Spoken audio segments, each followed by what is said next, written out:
Glória a Jesus. Amém. Nós vamos continuar aqui nesse mesmo clima, mas para você não ficar cansado, você pode se assentar. Deixa só eu ficar em pé agora. Nós estamos começando hoje uma série intitulada Fé em Ação. E são várias palavras, mas a primeira parte desta série tem tema Encontrando com a Palavra. Eu vou ministrar 2 palavras com esse mesmo tema, hoje e domingo que vem. E eu estou fazendo isso, queridos, porque o Espírito Santo tem, assim, eclodido no meu coração um desespero e uma paixão pela Palavra de Deus, que eu quero transmitir isso para você. Eu quero transmitir esse desespero e essa paixão pela Palavra de Deus. Eu quero te convidar a abrir a sua Bíblia. É até meio retórico eu dizer isso, né? Convidar você a abrir a sua Bíblia, porque na maioria das vezes você vai ligar a sua Bíblia, você vai tocar na sua Bíblia, ou muitas vezes você vai olhar aqui pro telão. E não tem nenhum problema nisso. Glória a Deus que nós temos a palavra de Deus muito, muito, muito acessível nas nossas vidas. Mas eu tenho voltado aqui às raízes, né? E confesso que eu sinto saudade daquele barulhinho. Quantos eram da época, quando a gente falava, vamos abrir as nossas Bíblias, e a gente já escutava esse barulhinho assim das folhas? Quantos são dessa época? Os jovens nem sabem o que é isso, né? Nem sabem o que é isso, mas era tão gostoso, as pessoas procurando. E isso era um exercício, né? Um novo convertido não sabia, ficava perdido. A gente ia do lado e falava para cá, vira para cá, página para cá. E assim a gente ia se alimentando e conhecendo a palavra de Deus. E não é errado ler a Bíblia no celular, por favor, não é errado no computador. Muitas vezes eu ministrei, vou continuar ministrando aqui, usando o computador, ou celular, ou iPad. E não tem nenhuma heresia nisso. Mas eu estou com saudade de ficar com a minha Bíblia aqui e ler na Bíblia. E por causa disso, algumas vezes vai ser muito mais lento, né? Porque quando você já tem, você já vai clicando, já vai lendo. Aqui vocês vão ter que me esperar folhear a minha página, né? E se você quiser, você pode olhar lá no telão. Mas eu quero ler aqui com vocês uma parábola que está escrita em Lucas, capítulo 18, a partir do versículo 1. Onde Jesus diz o seguinte: disse-lhes Jesus uma parábola sobre o dever de orar sempre e nunca esmorecer. Havia em certa cidade um juiz que não temia Deus, nem respeitava homem algum. Havia também naquela mesma cidade uma viúva que vinha ter com ele dizendo, julga a minha causa contra o meu adversário. Ele, porém, algum tempo não quis atender, mas depois disse consigo mesmo, bem sei que eu não temo a Deus, nem respeito ao homem algum. Todavia, como esta viúva me importuna, julgarei a sua causa, para não suceder que por fim venha a molestar-me. Então disse o Senhor, considerai o que diz o juiz iníquo. Não fará Deus justiça aos seus escolhidos, que a Ele clamam dia e noite, embora pareça demorado em defendê-los? Digo-vos que depressa lhes fará justiça. Contudo, quando vier o Filho do Homem, achará porventura fé na terra? Então essa parábola, como diz o início, a parábola foi contada com o propósito de ensinar o dever de orar sempre e nunca esmorecer. Mas no fim dessa parábola, Jesus termina de uma forma muito surpreendente. Ele termina com uma pergunta, que parece que não tem nada a ver com o contexto da parábola. E a pergunta é, haverá fé na terra quando o Filho do Homem voltar? Há 2000 anos atrás, Jesus fez essa pergunta. E essa pergunta continua ecoando, especialmente nos nossos dias, porque hoje nós estamos vivendo os últimos dias. Pelo menos em relação àquele momento, hoje é o último dia. Estamos vivendo os últimos dias, os últimos tempos. Então essa é uma pergunta para nós, é uma pergunta para você. E eu repito essa pergunta para você. Haverá fé na terra quando o Filho do Homem voltar? Eu confesso que ouvir essa pergunta e fazer essa pergunta para mim mesmo me faz estremecer. Porque parece que Jesus, num certo sentido, está colocando em dúvida, um ponto de interrogação. Precisa haver uma resposta para essa pergunta. Está embutido, implícito nessa pergunta muita coisa que o Espírito Santo vai trazer hoje, pela graça de Deus, como revelação nas nossas vidas. Porque a fé, queridos, a fé, ela tem como base a palavra de Deus. Paulo diz isso em Romanos capítulo 1, versículo 17. Ele diz o seguinte: sem fé é impossível agradar. Perdão, não é esse texto. Está vendo a falta que faz o computador aqui. Romanos 10, 17, não é 1,17. Romanos 10, 17. De sorte que a fé vem pelo ouvir, e ouvir pela palavra de Deus. Qual a base da fé? A palavra de Deus. A base da fé não é a força de vontade. A base da fé não é o pensamento positivo. A base da fé não é uma autodeterminação. Tudo isso que eu estou dizendo são virtudes, autodeterminação, pensamento positivo, tudo isso são virtudes, mas não é a base da fé. Tudo isso pode sim melhorar a vida do homem, pode dar vitórias em algumas áreas. Às vezes a gente vê pessoas lutando para mudar hábitos, e a gente fala, você precisa ter força de vontade, você precisa pagar o preço para isso. Então são virtudes, mas não é a base da fé. A fé tem uma só base, a palavra de Deus, e essa revelada.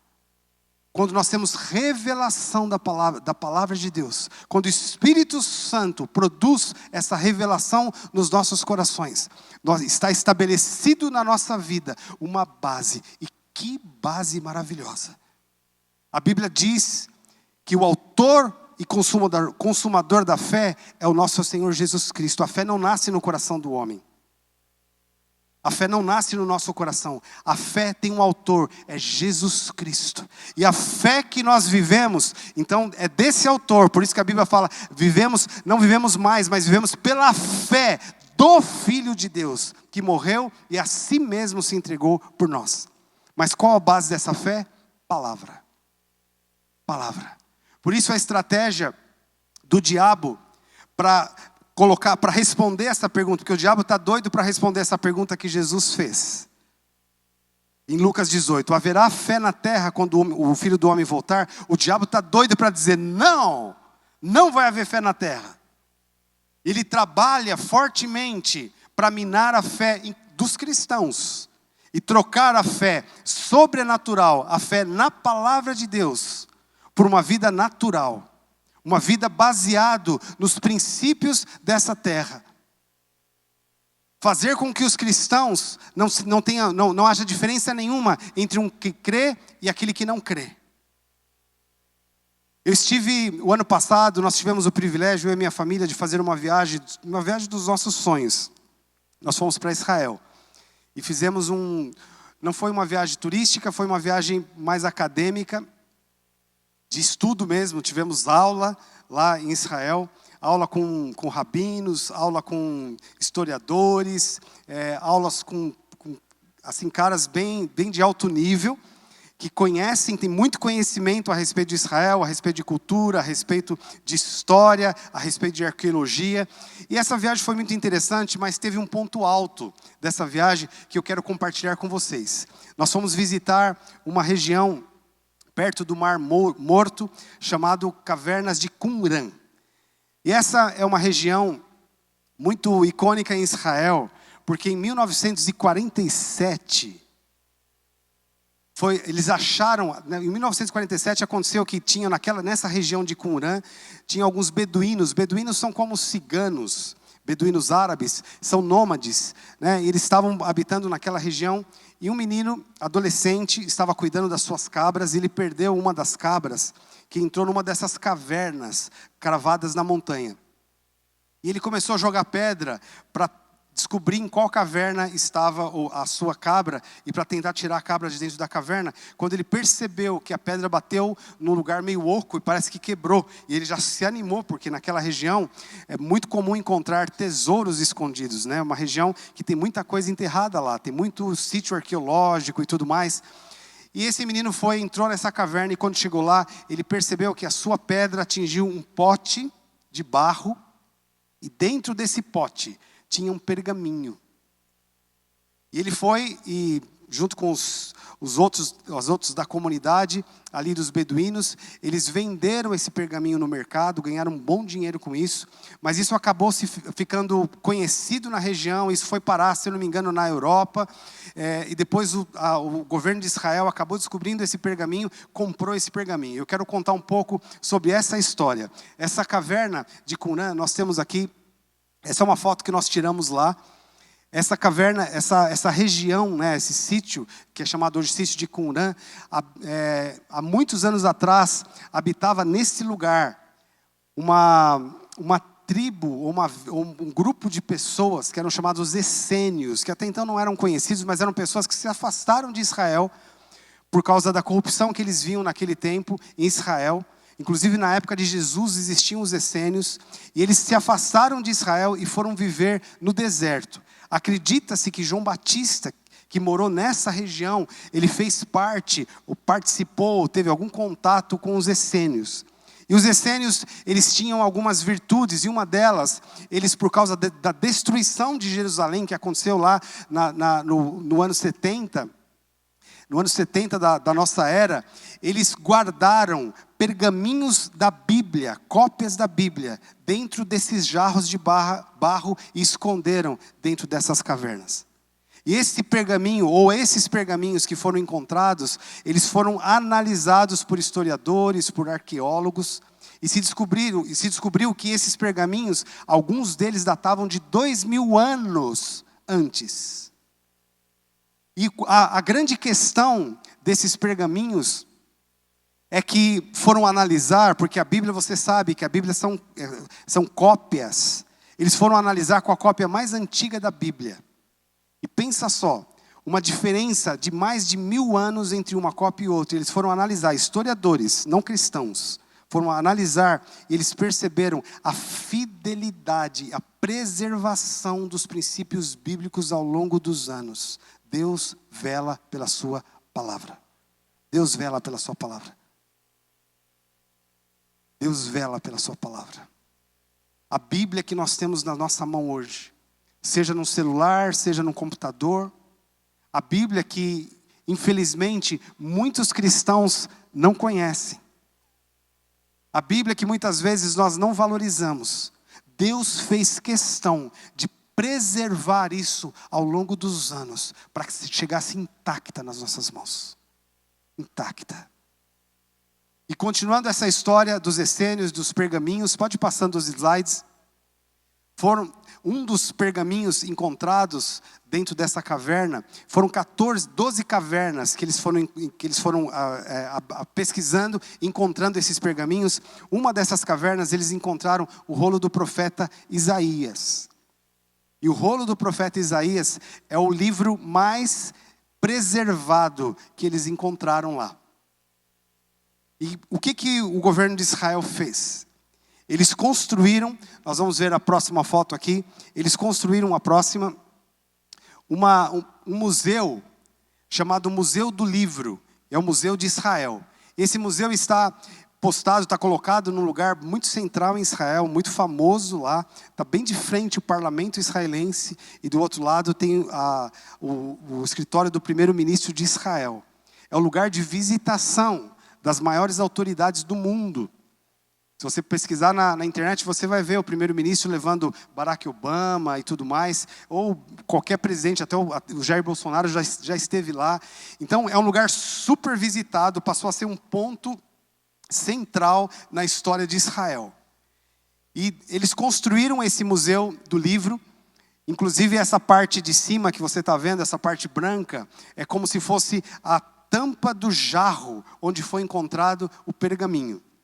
E eles deram nome para esse museu de o Templo do Livro. Aí você entra dentro desse museu, é um lugar muito, muito sensacional, muito, muito lindo, uma arquitetura assim fantástica. Nós tivemos o privilégio de conhecer o administrador, o curador desse museu. É um cara assim sensacional, um conhecimento incrível. Ele fala com uma paixão a respeito disso, uma paixão a respeito do livro. Só que, queridos, o que fazia tremer meu coração, que eles conhecem tudo da história, mas eles não têm revelação. Eles não têm revelação. Eles colocaram o livro, uma parte do livro do profeta Isaías, numa redoma. E é quase que uma idolatria em torno do livro. Aí a gente vai lá, por exemplo, no início do ministério de Jesus, lá em Lucas, capítulo 4, quando Jesus inicia o seu ministério. É interessante, preste muita atenção nisso. Jesus, primeiro ato público dele, a Bíblia fala que ele entrou numa sinagoga, está lá no capítulo 4, a partir do versículo 16. Jesus volta ali para Nazaré, onde ele foi criado, depois dos 40 dias de jejum. Ele entrou num sábado na sinagoga, segundo o seu costume, e levantou-se para ler. Então lhe deram o livro do profeta Isaías, e abrindo o livro, achou o lugar que estava escrito. Preste bem atenção nesse episódio. Jesus ele chega nesse lugar, nessa sinagoga, como era de costume, e eles tinham lá esse rolo, que é muito parecido com o rolo que foi encontrado na caverna de Qumran. Inclusive, eu estava lendo a esse respeito, pesquisando a esse respeito, o livro de Isaías, o rolo de Isaías, ele foi datado do ano 200 antes de Cristo. Então, é possível, não estou dizendo que isso é verdade, mas é possível que Jesus estava lendo o próprio rolo que foi encontrado, ou pelo menos um parecido. Porque eles guardavam esse rolo exatamente dentro de um jarro. E foi tirado e entregue na mão de Jesus. E Jesus desenrolou esse rolo, e ele começou a ler o texto que nós vamos ler agora. Versículo 18. Preste atenção nisso. Jesus dizendo: o Espírito do Senhor está sobre mim, pelo que me ungiu para evangelizar os pobres, enviou-me para proclamar libertação aos cativos, restauração da vista aos cegos, para pôr em liberdade os oprimidos e apregoar o ano aceitável do Senhor. Até aí, ele estava lendo o livro como tradicionalmente eles liam. E todo mundo, ok, tá. Aí Jesus fechou o livro, entregou para o assistente, versículo 20. E todos na sinagoga tinham os olhos fitos nele. Então Jesus passou a dizer-lhes. Repita isso. Então Jesus passou a dizer-lhes. Preste atenção nisso. João escreve a respeito de Jesus, fala: no princípio era o verbo estava com Deus, o verbo era Deus. Jesus era a palavra que estava com Deus. Agora essa palavra encarnou.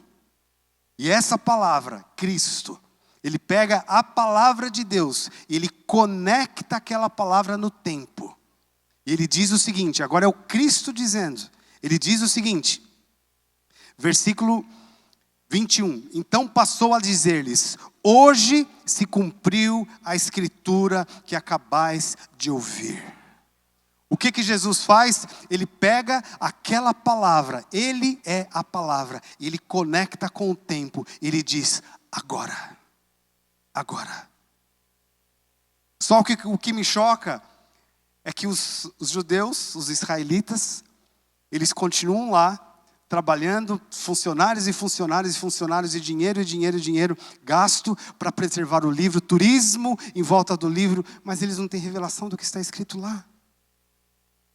Eu senti como se o próprio profeta Isaías estivesse dentro daquela redoma de vidro, gritando o que ele diz aqui em Isaías capítulo 53. Vamos abrir, por favor.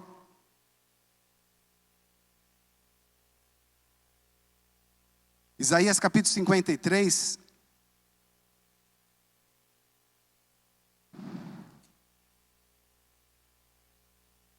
Já está lá no telão e eu estou procurando aqui. Isaías diz assim, como que gritando: quem creu na nossa pregação? Eu senti como se ele estivesse naquela redoma lá. E aí, quem creu na nossa pregação?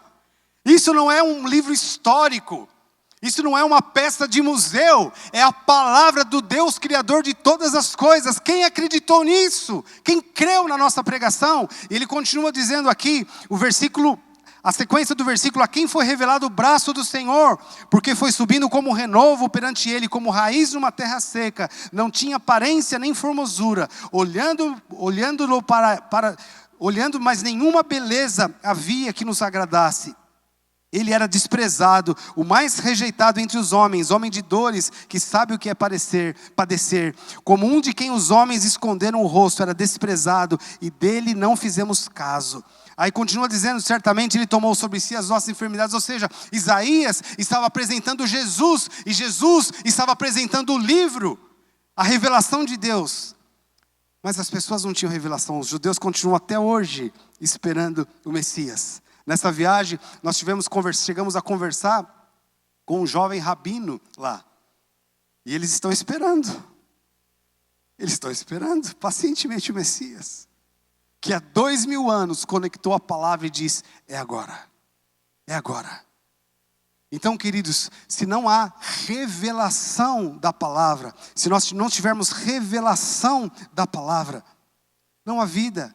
Há uma fé humana. Há uma fé passageira. Agora eu quero que você acompanhe comigo, por favor, em Abacuque, capítulo 2. O profeta Abacuque, capítulo 2, a partir do versículo 1, nós vamos ver aqui algo muito extraordinário. Esse texto que nós vamos ler tem uma conexão muito forte com Lucas 18, a parábola da viúva. O primeiro texto que eu li aqui. Quando Jesus pergunta: haverá fé na terra quando o Filho do Homem voltar? E ele conecta esse texto com a perseverança de uma mulher que só tinha uma porta para bater. O segredo para nós entendermos essa parábola é entender esse contexto onde aquela viúva, ela não tinha duas opções. Ela só tinha uma opção. E o juiz sabia disso. Ele sabia: se não atender, ela não vai na porta do vizinho. Ela não vai pedir para alguém, para alguma outra pessoa. A viúva não tem ninguém, ela só tinha o juiz para defender a causa. Então ela foi uma vez, ela ia duas, ela ia 100, ela ia até morrer, mas ela não ia para outro lugar. Agora olha o que o profeta Abacuque diz.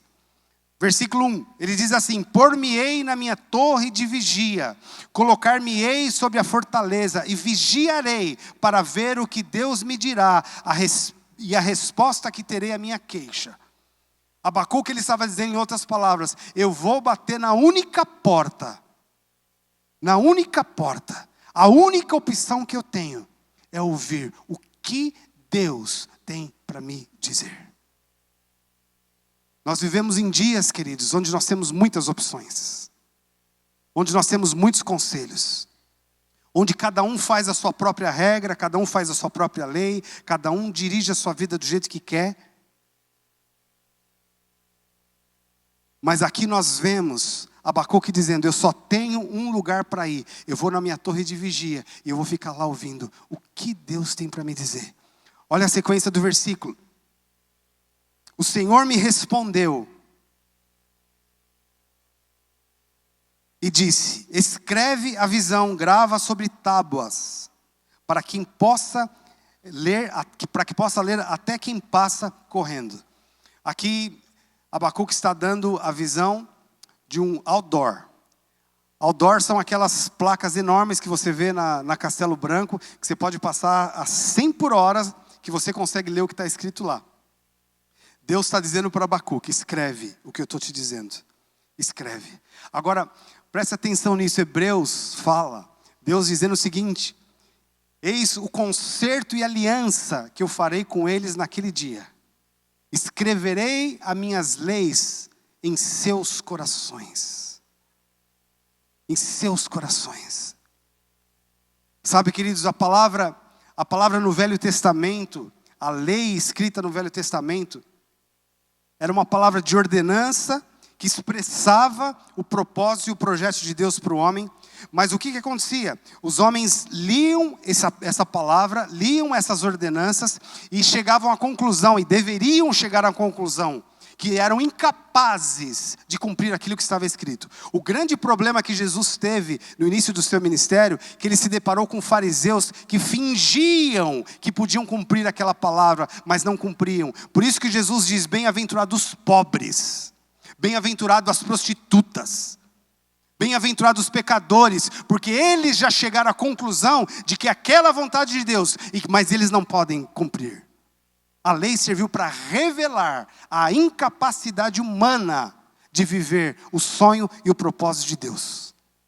Porém, o Cristo, a palavra revelada, quando Abacuque está profetizando aqui, escrito aqui, essa palavra vem carregada de poder para realizar aquilo que Deus diz. Então, na verdade, o propósito de Deus que está sendo profetizado aqui em Abacuque é que nós nos transformemos em outdoor da palavra de Deus. Que nós nos transformemos num display da palavra e do poder de Deus. Mas olha a sequência do versículo.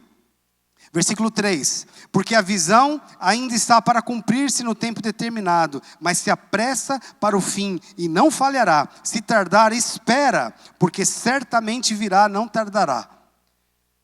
Eis o soberbo, a sua alma não é reta nele, mas o justo viverá da sua fé. O Abacuque está dizendo aqui, eu recebo a palavra estabelece uma plataforma. Essa plataforma chama-se fé. E eu vou viver baseado nessa plataforma. O justo viverá pela fé. Então fé não é sentimento. Fé não é instrumento que nós usamos para arrancar algo de Deus. Fé não é um pensamento positivo. Mas fé é um estilo de vida.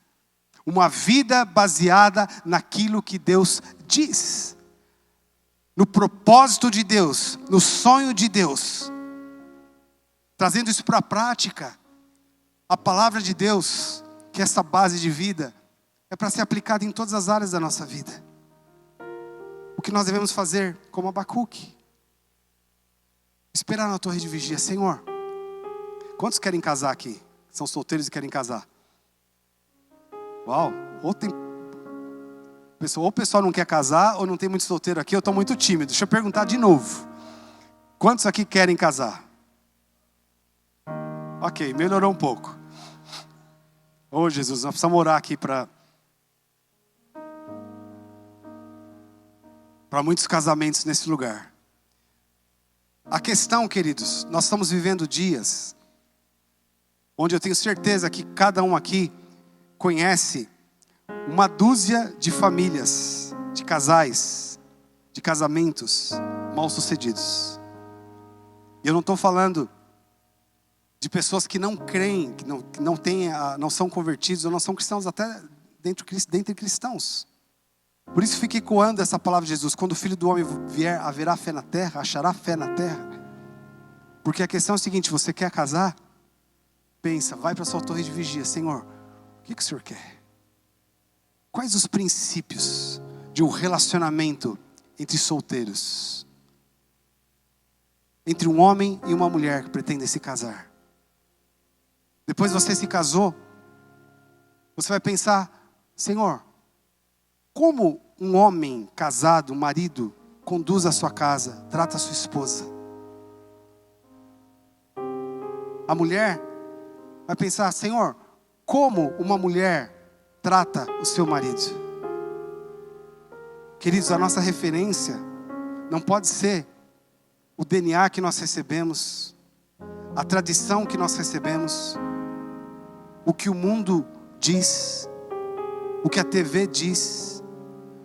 A nossa referência tem que ser a palavra.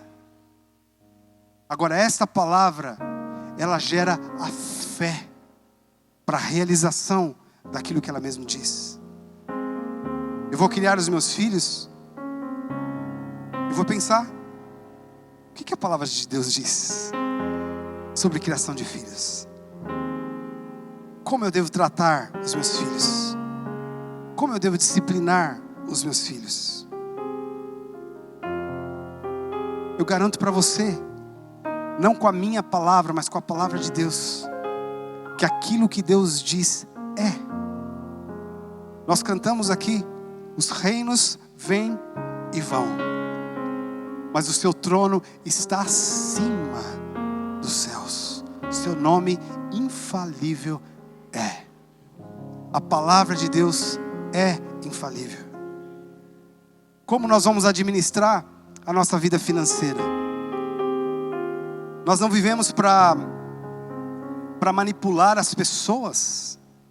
Como pastor, ai de mim se eu manipular alguém para fazer algo. Nós estamos aqui como igreja para pregar a palavra. Nós queremos que você entregue os seus dízimos, não para pagar as contas da igreja, mas porque eu quero que você viva pela palavra de Deus. Jesus, ele diz como ele venceu a tentação. Quando o diabo tentou conduzir Jesus, dirigir Jesus, Jesus falou: nem só de pão viverá o homem, mas de toda palavra que sai da boca de Deus. O Senhor quer trazer um avivamento da palavra nas nossas vidas. Quer trazer uma transformação poderosa. Eu creio com todo o meu coração que nós vamos viver esses dias, e já estamos começando a viver, onde a igreja do Senhor Jesus, as famílias, os jovens vão ser outdoors do padrão do céu. E eu não estou dizendo de puritanismo, eu não estou dizendo de regras, eu não estou dizendo de lei humana, mas como Jesus diz: as palavras que eu vos digo são espírito e vida. São espírito e vida. Hoje nós estávamos, depois do culto da manhã, nós fomos almoçar, e chegamos num restaurante e tinha um cara muito famoso sentado no restaurante lá. É o dono da Chili Beans. É um cara muito famoso, ele tem programa de TV. Ele estava sentado lá, ficou eu e a Márcia, ele estava do lado, junto com talvez seja a esposa dele, noiva, sei lá. Eu já sabia que o Mateus ia chegar, ia ver, ia querer falar alguma coisa para esse homem. Eu falei: vou esperar. Eu gostei muito do que ele fez. Porque eu estava lá orando e falando: Senhor, tem uma palavra para ele. Mas aí o Mateus foi e viu o homem saindo, correu atrás. E ele falou uma coisa que eu achei muito legal. Ele falou pro cara o seguinte, abordou e tal, o cara foi super simpático com ele. Falou: olha, eu sinto que Deus não quer que você só tenha uma vida boa, mas Deus quer que você tenha uma vida eterna. O dinheiro pode dar uma vida boa, mas a palavra de Deus, só a palavra de Deus pode dar vida eterna. Eterna, se essa palavra for revelada. Agora, como que isso se processa na nossa vida? Caminhando aqui para o final, eu quero que você abra comigo, por favor, no Evangelho de Lucas, capítulo 1.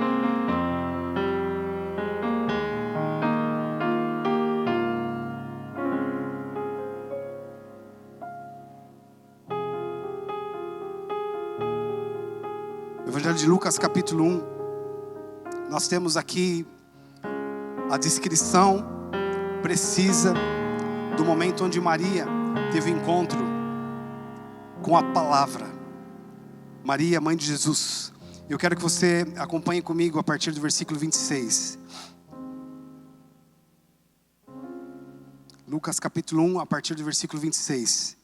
Diz assim: no 6º mês, foi o anjo Gabriel enviado da parte de Deus para uma cidade da Galileia chamada Nazaré, a uma virgem desposada com certo homem da casa de Davi, cujo nome era José, e a virgem chamava-se Maria. Entrando o anjo aonde ela estava, disse: alegre-te, muito favorecida, o Senhor é contigo. Ela, porém, ao ouvir esta palavra, perturbou-se muito e pôs a pensar no que significaria essa saudação. Mas o anjo lhe disse: Maria, não temas, porque achastes graça diante de Deus. E eis que conceberás e darás à luz a um filho, a quem chamarás pelo nome de Jesus. Este será grande e será chamado Filho do Altíssimo. Deus, o Senhor, lhe dará o trono de Davi, seu pai. Ele reinará para sempre sobre a casa de Jacó, e o seu reinado não terá fim. Então disse Maria ao anjo: Como será isso? Em outras palavras, como assim? Que é isso? E ela diz: pois não tenho relação com homem algum. Maria, ouvindo aquilo que era sobrenatural, ela tentou entender isso com a mente. Peraí, para isso acontecer, eu preciso articular isso, articular isso, articular isso. Entrou a mente humana. Aí o anjo falou para ela, em outras palavras: deixa sua mente de lado e entenda uma coisa. Versículo 35. Respondeu-lhe o anjo: descerá sobre ti o Espírito Santo. O poder do Altíssimo te envolverá com a sua sombra. Por isso também o ente santo que há de nascer será chamado Filho de Deus. Isabel, tua parenta, igualmente concebeu um filho na sua velhice, sendo este já o 6º mês para aquela que se dizia ser estéril, porque para Deus não haverá impossíveis em todas as suas promessas. Então o anjo transicionou. Ele diz: não tem nada a ver com o seu físico, não tem nada a ver com as suas ações, não tem nada a ver com uma concepção humana, biológica. Tem a ver com a determinação e a palavra de Deus. E para a palavra de Deus, Maria vai mostrar aqui que nós só temos uma resposta para dar. Diante da palavra de Deus, só uma resposta. O problema é que a gente tenta pensar: mas como assim? Como eu faço? Só tem uma resposta.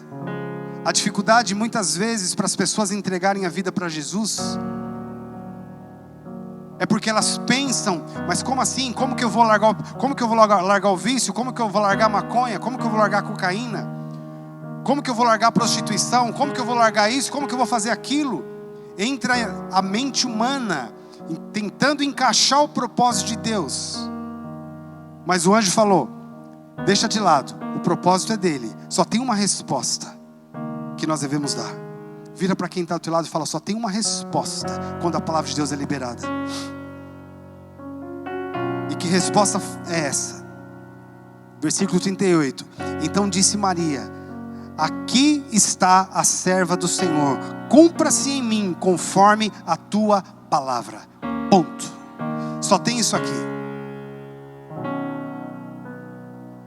Sim, Senhor, eu creio, eu me submeto. Cumpra-se em mim a sua palavra.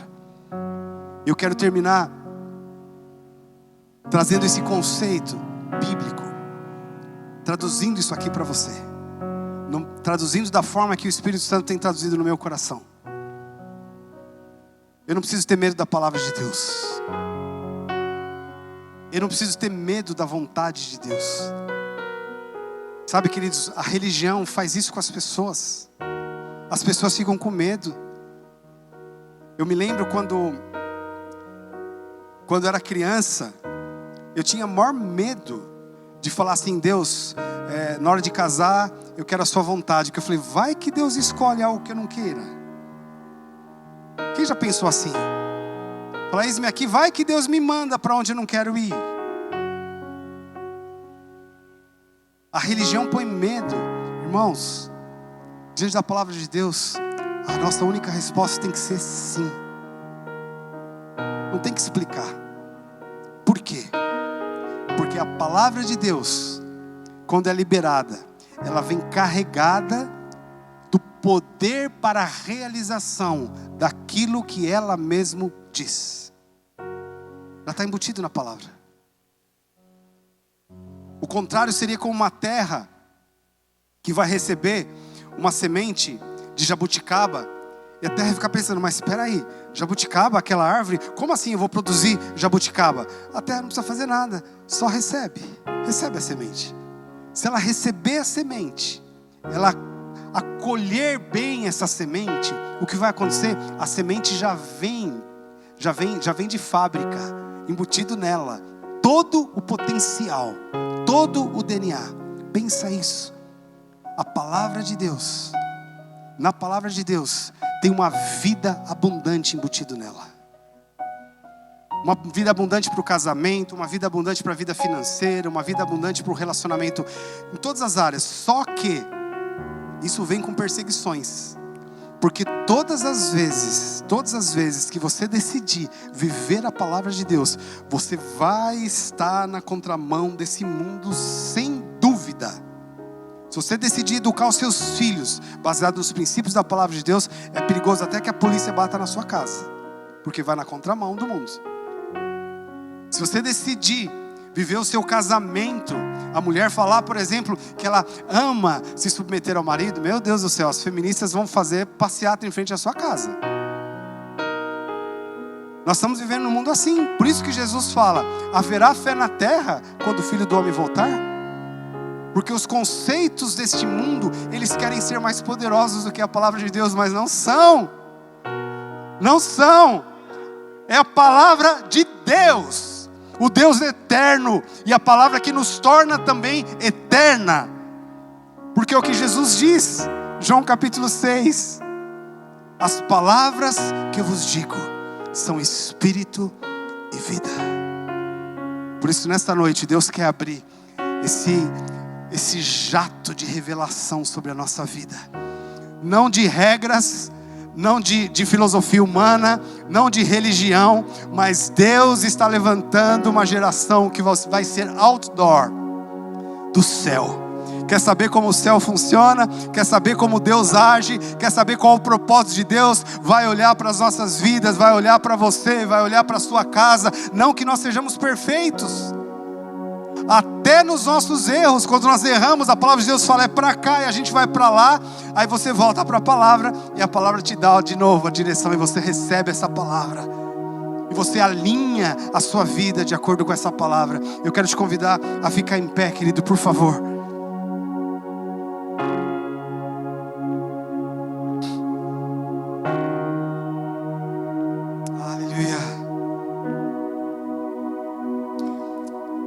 Feche os seus olhos, por favor.